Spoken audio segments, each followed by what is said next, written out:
Pour découvrir tout ce qu'il y a dans l'actualité culturelle ou encore qui fait ravage sur les médias sociaux, on va parler avec Anaïs Gertin-Lacroix. Et Anaïs, je dois te faire une confidence.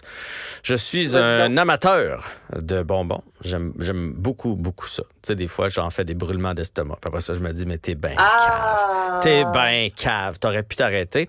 Et lorsqu'il y a différentes saveurs, couleurs dans un sac, comme par exemple les Skittles, moi, je suis du genre à les trier. Les rouges avec les rouges, puis les mauves avec les mauves, puis les jaunes avec les jaunes, puis les vertes avec les vertes.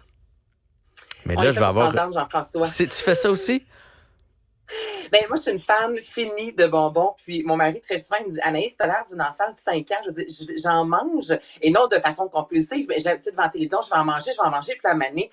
J'ai mal au cœur, pareil comme Albert, que 5 ans. Lui, c'est compréhensible, la manée à de gérer. Mais non, moi, disons, mes 35 ans, quand il est question de sucre, de bonbons, surtout si c'est tout ce qui est surette, entre autres, là, je vire sur le top. J'ai tri, là, je mange ça, puis après ça, un peu comme toi, je me prends finalement 2-3 des Rolex de ce monde pour aider à passer tout ça. Mais là, je vais avoir, parce que moi, j'aime pas beaucoup les mauves. Je me débarrasse des mauves généralement en premier. Okay. Mais là, je vais avoir une nouvelle saveur dans mes paquets de Skittles.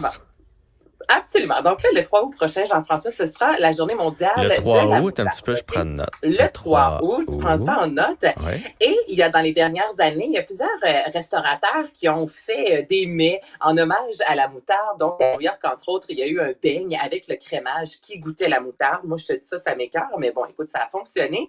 Et là, ce sera Skittles, justement, édition limitée pour le 3 août prochain. Les Skittles jaunes vont goûter la moutarde, et pas n'importe lequel, la moutarde French. Moi, je pense toujours à Francisco Randez et sa publicité, justement, à la télévision. La moutarde baseball qu'on appelle, là. La moutarde baseball. La moutarde baseball, exactement. La pure. Donc, vous pourrez... La vraie de vraie qui monte au nez assez rapidement, mais elle est bonne, cette moutarde-là. Ben, écoute, moi, j'ai avec des saucisses, j'aime bien ça. Pour les Skittles, à suivre, mais sachez que le 3 août prochain, ça ne sera pas partout, c'est aux États-Unis. On dirait que le Canada n'est jamais inclus là-dedans. Là, quand on fait un hamburger, un cheeseburger sans viande, ça se passe quelque part dans le monde, mais pas au Canada. Idem pour les Skittles, mais j'imagine que si vous cherchez sur Internet, là, vous allez pouvoir trouver ça. Donc, des bons vieux Skittles jaunes à la moutarde. Sais-tu quoi, Anaïs? Ma blonde s'en va au Colorado à la mi-août. Je vais lui demander de nous rapporter des Skittles jaunes à la moutarde. Mais je pense que tu peux pas les prendre dans le paquet. On va être obligé de les séparer parce que, je veux dire, tu ne pourras pas avoir saveur de cerise, saveur de raisin, puis à travers ça va être juste à la moutarde. Oui, c'est ça. Le paquet, il faut juste qu'il soit à moutarde, hein, parce que s'il est mélangé avec les autres, ça ne marche pas. Là. Imagine, c'est comme si nos Fruit Loops, il y avait un anneau à la moutarde le matin. Ça, non, là. Ben non, ça fonctionne pas. Comme si tu achètes un gros paquet de gomme, c'est une gomme savon, ça vient tout mélanger, ça fonctionne pas. Ça peut pas être à travers des autres. On s'entend. Parfait. Ben écoute, j'ai noté ça. Donc, 3 août, journée de la moutarde. On va avoir nos Skittles à la moutarde. Ouais. On reste dans la thématique bouffe, puisque les manettes de gastronomie. Ah, j'aime ça. Tu es une fine gastronome. Nos manettes de Xbox pourraient sentir la pizza. Je te dirais que souvent les jeunes... Mais les jeunes alternent déjà entre jeu, pizza, jeu. Donc, les manettes, souvent, sentent déjà la pizza. Ouais. Parce qu'ils se lavent pas les mains. Oui, exactement. Tu prends la manette, tu fais, voyons, elle est bien glissante, cette manette-là. Ah, mais la pizza hier. Ah, ben oui, la boîte est dans le coin de ta chambre. Bon, enfin. Avec un petit pepperoni sec, là. Non, c'est ça. En fait, on a beaucoup parlé de Barbie, hein, toi et moi, et à quel point que le marketing autour d'un film peut vraiment générer une entrée fracassante au box-office. Et là, à la fin juillet, il y a les Ninja Turtles qui vont prendre l'affiche. Et là, on s'est dit, on va faire des manettes de Xbox. Et sur la manette de Xbox, il va y avoir, écoute, c'est un sans-bon, mais c'est un sans-bon qui sent la pizza. Donc, les gens pourront jouer justement au Xbox avec l'odeur de pizza. Et il y aura 4 manettes différentes aux couleurs, justement, des 4 Ninja Turtles. Et c'est pas la première fois que ça arrive. Ça a été en 2018, si je me trompe pas. On l'avait fait aussi avec une odeur, mais cette fois-ci de PFK. Donc, moi, on dirait que tu me dis PFK ou pizza, j'y vais avec la pizza. Donc, c'est ça. C'est vraiment un sans-bon qu'on va pouvoir ajouter. Et on ne peut pas acheter cette manette-là. C'est en vente. Donc, c'est pas en vente plutôt. C'est un gros concours organisé par la sortie c'est Paramount Picture. Donc, les gens peuvent aller sur le site, s'inscrire. Et là, vous allez peut-être avoir la chance de remporter votre manette Xbox à l'image des Ninja Turtles avec, en plus de ça, une bonne odeur de pizza. Ben, l'odeur ne travaille pas tant que ça. L'odeur, non, mais l'image des Ninja Turtles, c'est ça. Moi, j'ai un petit frère qui a 12 ans de moins que moi. Alors, j'ai écouté les Ninja Turtles avec lui.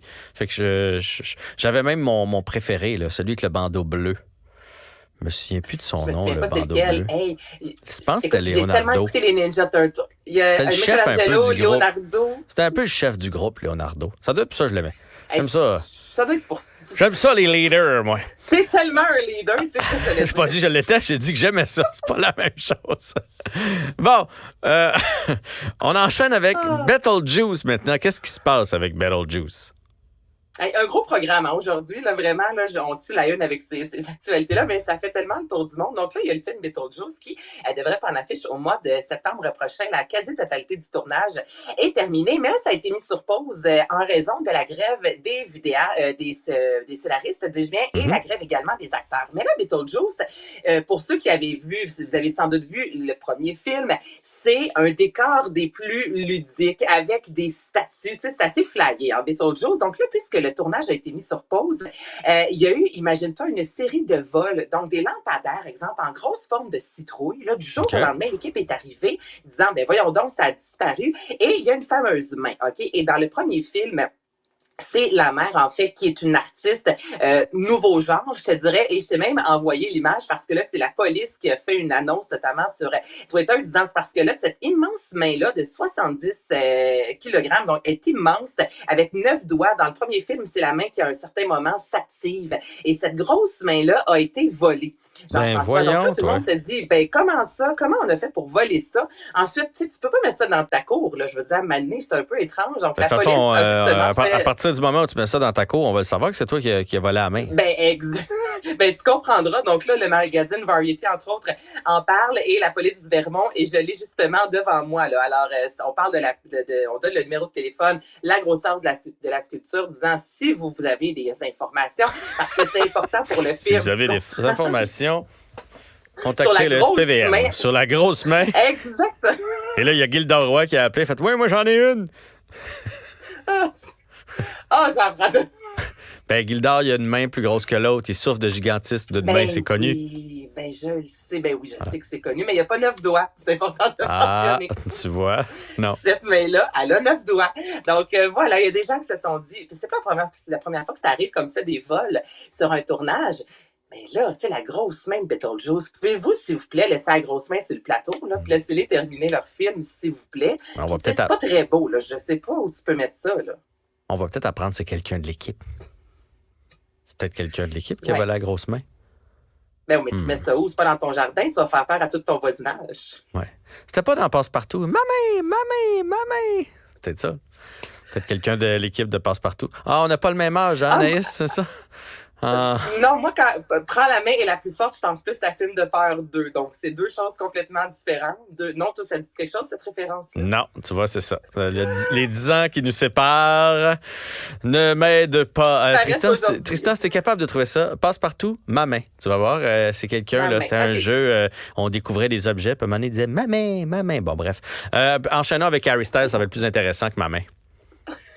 On termine avec Harry Styles qui a terminé ce week-end Love on Tour, donc sa tournée mondiale. Et il a pris la parole tout d'abord samedi, remerciant toutes les fans qui étaient là, disant, tu sais, je ne serais pas là si vous étiez pas là. Puis j'aime tellement ça parce que tellement d'artistes, là, Jean-François, qu'on rencontre qui se prennent pas pour le bout de la merde, là, excuse-moi de dire ça, mais c'est la réalité, et qui ont un ego démesuré et pour qui, tu sais, ils sont extraordinaires et les fans sont plus ou moins importants. Et Harry Styles, ça a été tout le contraire. Et je vais faire entendre un extrait. Il a partagé une vidéo qui dure environ 3 minutes 50 qui, vraiment, c'est un gros récapitulatif de la tournée. Donc, on le voit, lui, sur scène, on le voit, lui, derrière la scène, mais on voit également les fans, les gens qui ont dormi à l'extérieur, des amis qui ont dit, nous, on s'est rencontrés à un concert d'Harry Styles et on va s'aimer pour le restant de nos jours. Donc, il a vraiment voulu rendre hommage aux fans qui l'ont suivi, plusieurs qui l'ont vu peut-être 1 fois, 2 fois, 3 fois, et j'ai tellement trouvé ça beau. Et je ne l'ai pas vu en concert, mais de voir ça, je me disais, c'est tellement agréable d'avoir un artiste qui est capable de dire, écoutez, si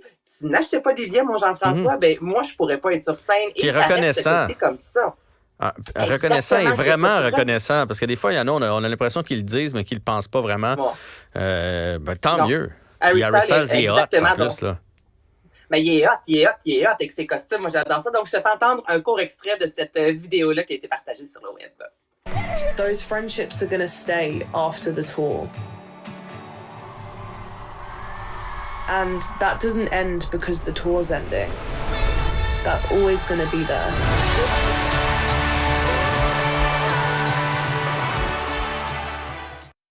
Donc, ça parle d'amitié, d'amour. Ce sont des fans qui ont pris la parole. Et là, tu les vois à l'extérieur. Ça avait l'air d'un tailgate du football, mais c'est pour aller voir Harry Styles et tout le monde qui est habillé de façon colorée, qui chante et qui jamme en attendant, exemple, de pouvoir entrer dans la grosse salle de spectacle. Donc, vraiment, il n'y a pas beaucoup d'artistes qui font ça, un récapitulatif. Certains le font. Là. Je ne dis pas qu'il y a juste Harry Styles, mais pour les fans, moi, voir ça passer, ça vient me chercher. Tu fais tant mieux, c'est agréable, puis ça me donne envie de te suivre encore plus. Il vient de t'attendrir et exactement, tu vas le suivre un petit peu plus longtemps. Il m'a attendri sur un moyen temps. Ouais. On sent ça que tu es très attendri. T'oublies pas que tu es mariée maintenant, Anaïs. Mais ça t'empêche pas d'être attendri à l'occasion. Attendri. Voilà. On me dit, question de finir cette chronique en cabotinant comme il faut, je pense qu'on a trouvé l'extrait de la main.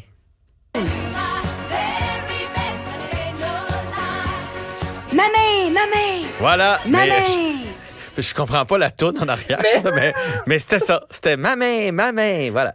Ça a plus l'air d'un montage des têtes à claques sur. Non. Avant. Non. C'était passe-partout. Voilà. Anaïs Je Gertin-Lacroix. suis pas toute seule qui a entendu Abba. Je suis pas toute seule qui a entendu Abba. Non, t'étais pas tout seul. Je sais pas ce qu'Abba faisait avec Cannelle et Pruneau, mais ça, c'est un autre dossier. On va régler ça en L'histoire ronde. nous le dira. Sur ce, merci pour ce moment de délire. Et on va remettre ça très bientôt. On remet ça demain. Bye bye. Salut, bye.